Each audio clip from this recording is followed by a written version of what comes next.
La paracha de Vayeshev et la paracha de Miketz se suivent.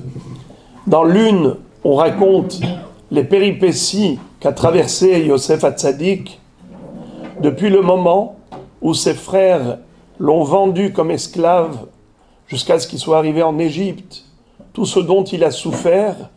Et la paracha de Vayeshev conclut avec l'histoire de son emprisonnement, où il a passé 12 années en prison, et vers la fin, il s'est retrouvé avec deux collègues, deux personnes avec lui, qui se trouvaient à ses côtés. Ses deux camarades, c'était qui? Sarah Ophim et Sarah Mashkim, maître échanson et maître panetier. Alors, nous savons comment chacun a eu un rêve, et quand Yosef Hatzadik a constaté qu'ils étaient perturbés le matin, il leur a dit: qu'est-ce qui vous arrive? Vous avez l'air angoissés, intrigués.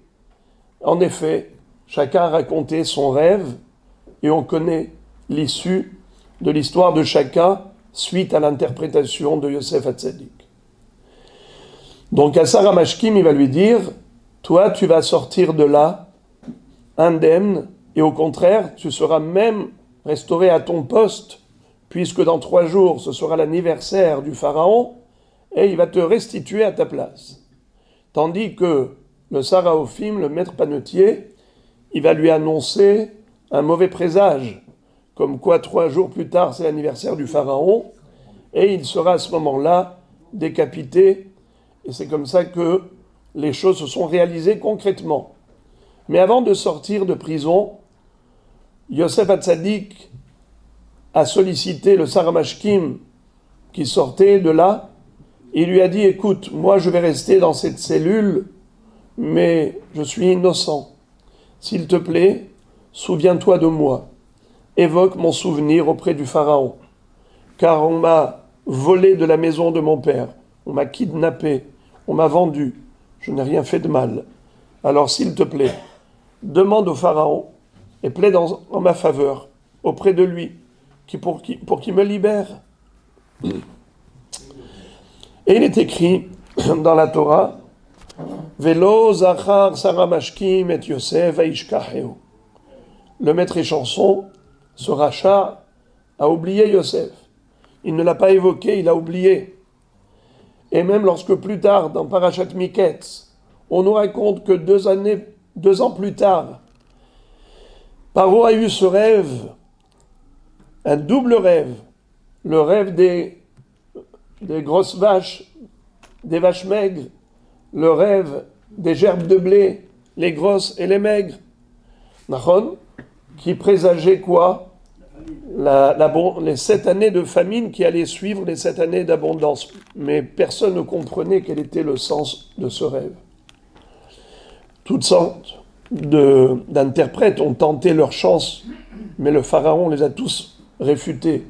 Ce n'est qu'à Yosef qu'il a dit: Dieu t'a inspiré d'un esprit, d'intelligence incroyable. Tu perces les mystères. Pourquoi Paro était sûr que l'interprétation de Yosef était vraie? Peut-être que lui aussi, il disait n'importe quoi comme les autres. Mais c'est que Paro a eu dans son rêve, et le rêve, et l'interprétation du rêve. Il s'est souvenu que du rêve, mais il a oublié l'interprétation. Quand Yosef lui a donné ce pitaron, il a dit: c'est exactement ce que j'ai vu.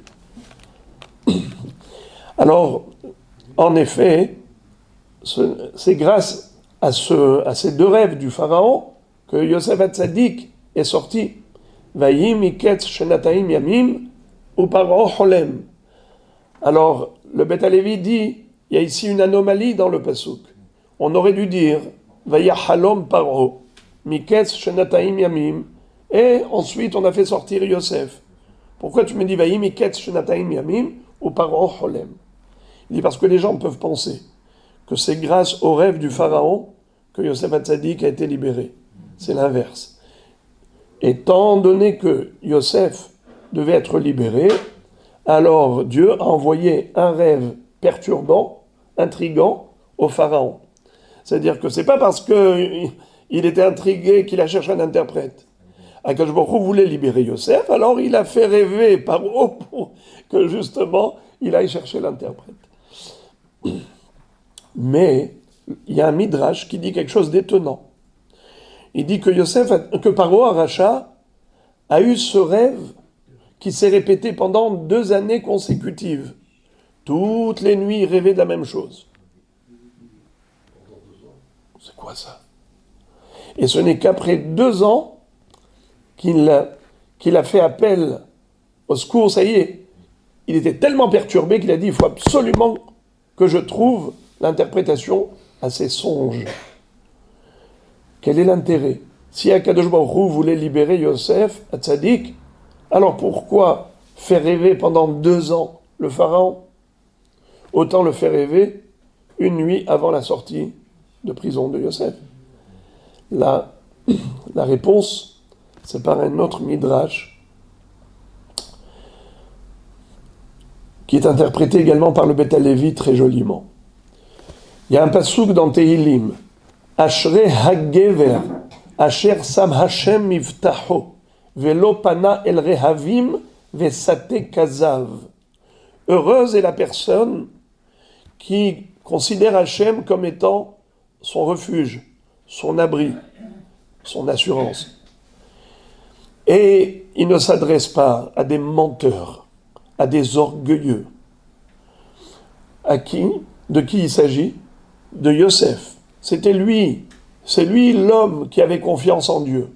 Il ne s'est pas adressé à des orgueilleux menteurs. C'est qui? Les Égyptiens. Le Saramashkim, un orgueilleux et menteur. Premièrement, Yosef lui a demandé d'intervenir, il ne l'a pas fait. Alors qu'il lui avait dit que, en effet, il a laissé croire que oui.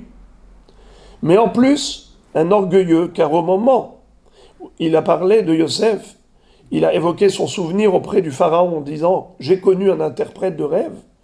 Comment il a nommé Yosef? Comment il a qualifié?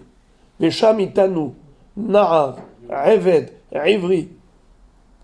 Na'ar, Ivri, Eved les Saratabahim. Un petit genou, un hébreu qui ne comprend même pas notre langue, un esclave. Pourquoi il a dit tout ça? Hachamim disent Arurim Areshaim, maudits soient les impies, les mécréants. Il évoque Yosef, mais sous quel titre? Comme étant quelqu'un de bas niveau, de basse classe, pour pas que Paro offre à Yosef un poste important. Étant donné que dans la loi, la législation égyptienne, un Eved n'a pas le droit d'être Meler. Un homme qui ne comprend même pas notre langue, il ne peut pas officier, exercer aucune fonction administrative officielle, et ainsi de suite. Un petit jeune, un vaurien en quelque sorte. Eh bien, il est dit justement de Yosef, comme quoi il avait confiance en Dieu et pas en les Égyptiens orgueilleux et menteurs. Et le Midrash continue. Chez Bishvil, Shtemilim, pour 2 mots qu'il a dit. Usrartani vizkartani. Alors on lui a rajouté 2 années de prison. Nachon, 10 ans il y a passé par rapport au Lachon Hara de ses 10 frères. Mais après 2 années supplémentaires, pourquoi? Eh bien parce qu'il a dit 2 mots de trop. Il s'est adressé au maître et chanson au lieu de s'adresser à Dieu. C'était un manque de confiance en Akadosh Baruch Hu. Alors il a été puni. Alors dans ce cas-là, le Midrash il se contredit, car le début, il utilise le verset en disant Ashrei hagever asher sam Hashem iftacho. Heureuse est la personne qui a confiance en Akadosh Baruch Hu.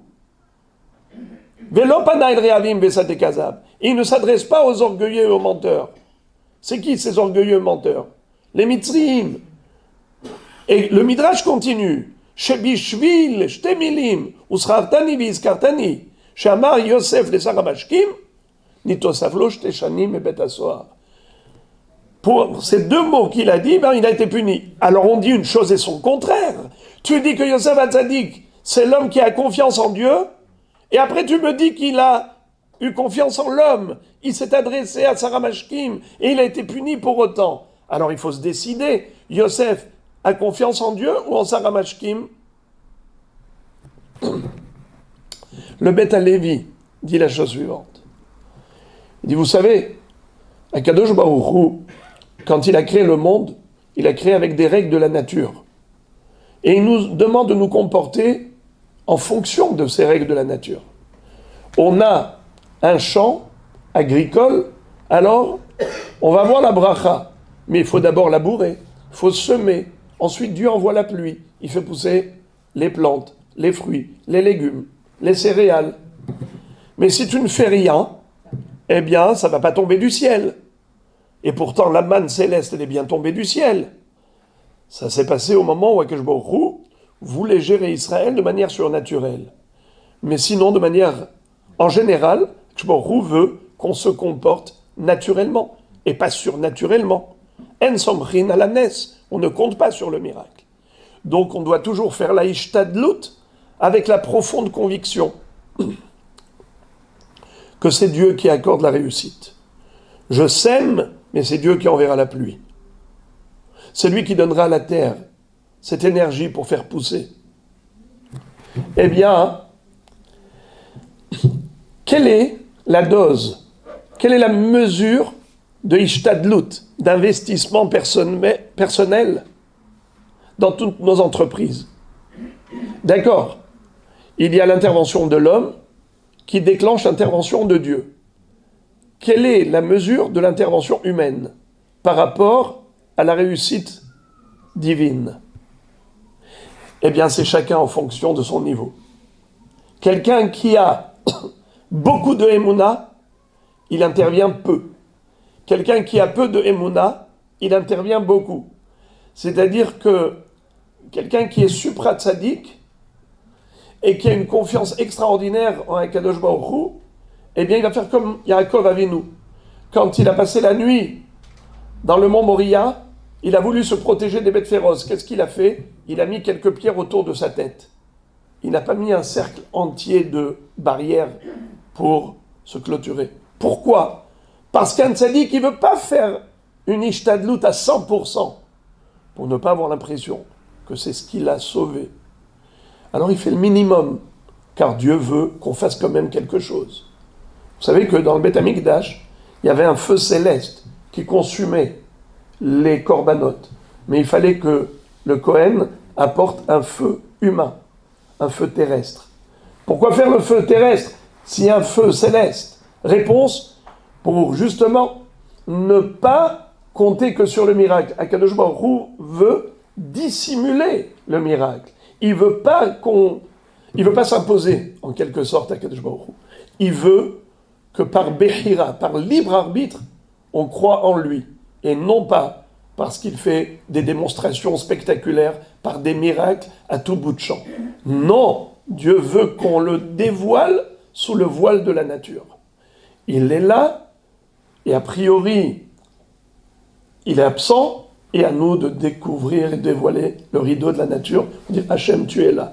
Baruch ata Hachem, Elokeinu melech haolam, boré peri haetz. Ce haetz là, il donne des fruits, parce que toi, Kadosh Baruch Hu, tu es boré peri haetz. Toi, chez Hakol Niya Bidvaro, avec ta parole, tu fais tout.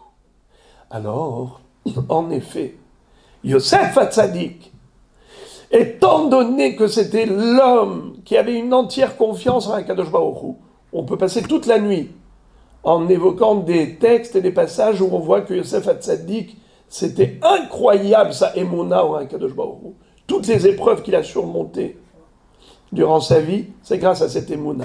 Alors, pour un homme super ma'amin comme Yosef, les deux mots qu'il a adressés au Sarmashkim, c'était de trop. Un mot, oui, deux, c'est trop.